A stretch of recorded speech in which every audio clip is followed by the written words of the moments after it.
हर हर महादेव, श्री शिवाय नमस्तुभ्यम। आप सबको स्वागत है मेरे यूट्यूब चैनल अहल्या की दुनिया में। और आज हम बैसाख मास की अमावस्या की व्रत कथा सुनेंगे। आप इस कथा को जरूर सुनिए। चलिए हम बैसाख मास की कथा शुरू करते हैं। मान्यता है कि इस दिन व्रत रखने और कथा सुनने से पितृदोष दूर होता है और जीवन में सुख समृद्धि आती है। इसके साथ ही बैसाख अमावस्या व्रत कथा में पितृदोष शांति का वर्णन किया गया है। मान्यता है कि बैसाख अमावस्या के दिन इस व्रत कथा के पाठ से पितर प्रसन्न होते हैं। बैसाख अमावस्या व्रत कथा इस प्रकार है। हिंदू धर्म में अमावस्या तिथि का विशेष महत्व है। ऐसे ही बैसाख मास के कृष्ण पक्ष की अमावस्या तिथि काफ़ी महत्वपूर्ण मानी जाती है। इस वर्ष बैसाख अमावस्या 17 अप्रैल 2026 शुक्रवार को पड़ रही है। पद्म पुराण के उत्तरखंड में बैसाख अमावस्या के महत्व के बारे में विस्तार से बताया गया है। बैसाख मास भगवान विष्णु को अत्यंत प्रिय है। इस दिन स्नान दान के साथ तप करने से कई गुना अधिक फलों की प्राप्ति हो सकती है। स्कंद पुराण में नारद जी ने बैसाख मास महात्मा में इसका विस्तार से राजा अबरीप को समक्ष वर्णन किया। उन्होंने एक कथा सुनाई। इसके अनुसार एक पुरानी कथा के अनुसार धर्मवर्ण नामक एक अत्यंत धर्मपरायण ब्राह्मण थे। वो अपने नाम के अनुरूप ही सदैव धार्मिक कार्यों में लीन रहते थे। भगवान विष्णु का नाम जपना, व्रत उपवास करना, ऋषि मुनियों की सेवा और उनसे ज्ञान प्राप्त करना ही उनके जीवन का मुख्य उद्देश्य था। एक दिन किसी पुण्य आत्मा ने उन्हें बताया कि कलयुग में भगवान विष्णु के नाम श्रवण के समान कोई बड़ा पुण्य नहीं है।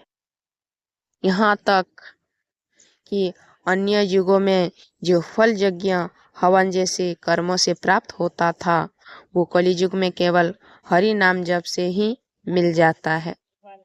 यह सुनकर धर्मवन के मन में यह बात गहराई से बैठ गई। वो निरंतर भगवान हरि का नाम जपने लगे और धीरे धीरे संसार से विरक्त होकर संन्यास की ओर बढ़ गए तथा विभिन्न स्थानों पर भ्रमण करने लगे। कहा जाता है कि एक समय जब वो नाम श्रवण करते हुए पितृलोक पहुँचे तो उन्होंने देखा कि उनके पितर कष्ट में हैं।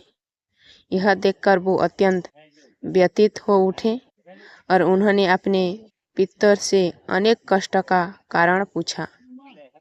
तब पितरों ने बताया कि उनके संन्यास लेने के कारण अब उनका श्राद्ध और पिंडदान करने वाला कोई नहीं रहा। उसी वजह से वो दुख भोग रहे हैं। यह सुनकर धर्मवर्ण को गहरा पश्चाताप हुआ। पितरों ने उनसे कहा कि इस कष्ट से मुक्ति तभी संभव है जब वो पूर्ण गृहस्थ जीवन अपनाएंगे, संतान उत्पन्न करेंगे और विधि विधान से पिंडदान तथा श्राद्ध कर्म करेंगे। विशेषकर बैसाख अमावस्या के दिन।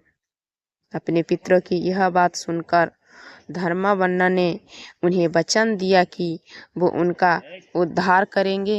उसके बाद उन्होंने संन्यास त्याग कर पूर्ण गृहस्थ जीवन स्वीकार किया और सभी पारिवारिक तथा सामाजिक कर्तव्यों का पालन करते हुए विधि पूर्वक पितरों का श्राद्ध एवं पिंडदान किया। ऐसा करने से उनके पितरों को शांति और मुक्ति प्राप्त हुई। इसी कारण बैसाख मास की अमावस्या तिथि को पितृपूजन और पिंडदान का विशेष महत्व माना जाता है। राजा सत्यव्रत ने मछली को कमंडल से निकालकर एक बहुत बड़े पानी के मटके में रख दिया। परंतु वहां डालने पर वो मछली 2 ही घड़ी में 3 हाथ बढ़ गई। फिर उसने राजा सत्यव्रत से कहा कि राजन, अब ये मटका भी मेरे लिए पर्याप्त नहीं है, इसमें मैं सुखपूर्वक नहीं रह सकती। मैं तुम्हारी शरण में हूँ, इसीलिए मेरे रहने का जगह कोई बड़ा सा स्थान मुझे दो। आपको इस कथा कैसी लगी कमेंट में ज़रूर बताइए, और पहली बार चैनल पर आए हैं तो चैनल को सब्सक्राइब कर दीजिए। हर हर महादेव।